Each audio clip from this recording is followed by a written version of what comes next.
Blanco. Also called silver or plata, Blanco tequila is bottled immediately after distillation, or aged for less than 60 days, typically in stainless steel tanks rather than wood barrels. This makes Blanco the purest expression of agave flavor in the entire category. Sharp, vegetal, peppery, and citrus-forward, with none of the vanilla or caramel notes that barrel aging introduces. Because nothing is added or masked by wood, Blanco is often considered the best category for judging the actual quality of the agave and distillation process itself, which is exactly why bartenders reach for it in cocktails like the Margarita and Paloma, where that bright, unfiltered agave character is the entire point. Reposado, meaning rested in Spanish, Reposado tequila is aged in oak barrels for a minimum of 2 months, up to just under a year, according to Mexico's official tequila regulations. That short barrel contact softens the sharp edges of Blanco, introducing light vanilla, oak, and caramel notes, while still preserving a noticeable core of agave flavor underneath.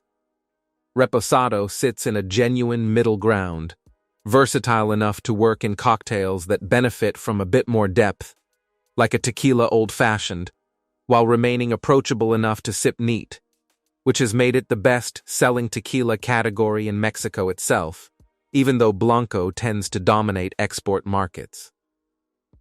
Añejo, aged a minimum of 1 year, up to 3 years. In oak barrels no larger than 600 liters, Añejo tequila develops significantly deeper complexity than Reposado, richer caramel, dried fruit, chocolate, and baking spice notes that begin to resemble a fine whiskey or cognac more than a typical tequila shot. This extended aging comes at a cost, though, both literally and stylistically. Añejo tequilas are considerably more expensive to produce, and the extended barrel time means some of the sharp, distinctive agave character present in Blanco gets absorbed and softened by the wood, a trade-off that either deepens the spirit into something more sophisticated or dilutes its core identity depending on who you ask. Extra Añejo, the newest official category, added to Mexico's tequila regulations in 2006, Extra Añejo requires a minimum of 3 years of barrel aging, with no upper limit specified, allowing producers to push aging well beyond a decade in some premium releases. At this stage, tequila often becomes difficult to distinguish from aged whiskey or cognac in a blind tasting, dominated by deep oak, dried fruit, and rich spice notes, with the original agave character reduced to a background note rather than the dominant flavor. Extra Añejo tequilas are almost always positioned as ultra-premium sipping spirits, priced accordingly, and rarely used in cocktails at all, since mixing would waste the extensive aging that defines the category. Joven, meaning young Joven tequila, sometimes labeled gold or oro, is technically a blend rather than an aging category on its own. Most commonly, Joven combines unaged Blanco with a small amount of aged Reposado or Añejo, or in cheaper mass-market versions, Blanco mixed with caramel coloring and flavoring additives designed to mimic the appearance and taste of barrel aging without the actual time or cost involved.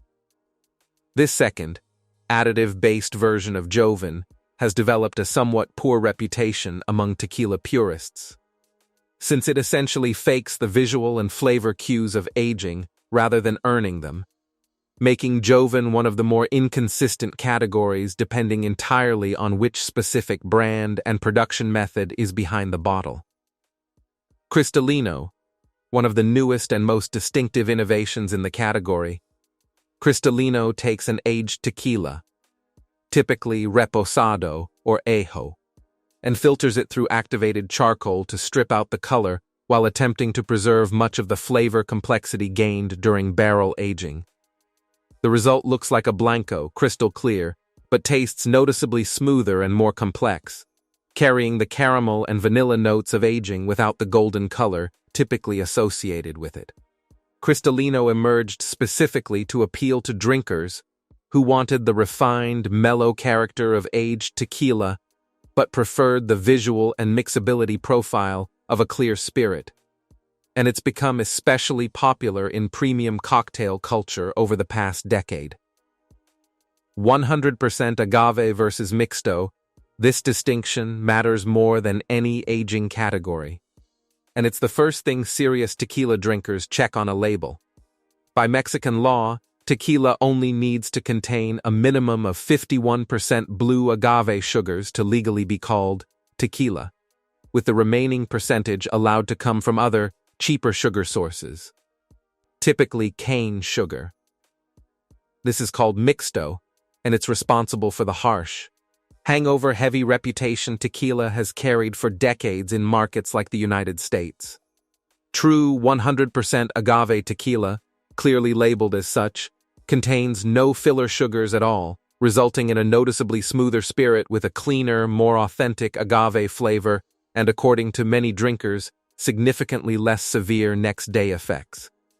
Largely attributed to the absence of the congeners and additives common in mixto production. Mezcal, the category tequila comes from. While not technically a type of tequila, no tequila explainer is complete without addressing mezcal, since tequila is technically just one specific, heavily regulated type of mezcal. Mezcal can legally be produced from over 30 different species of agave, not just blue agave, across a much wider protected region of Mexico, primarily Oaxaca, using traditional production methods that often include roasting the agave hearts in earthen pits lined with hot stones and lava rock, which is exactly where mezcal's signature smoky flavor comes from.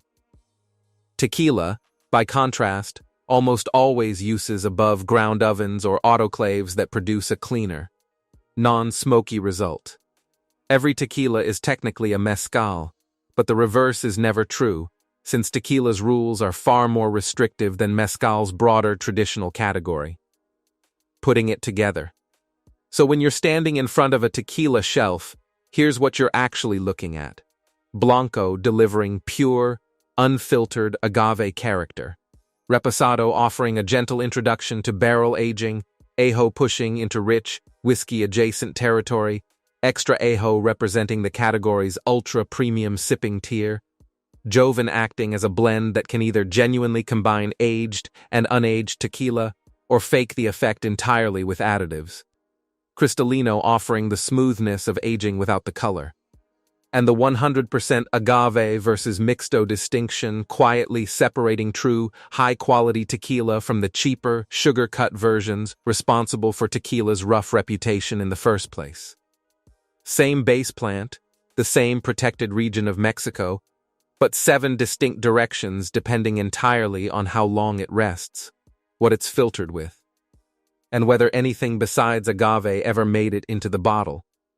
If you want to see which spirit we break down next, subscribe to Food Genesis, because every drink has a story, and tequila's is written directly into Mexican law.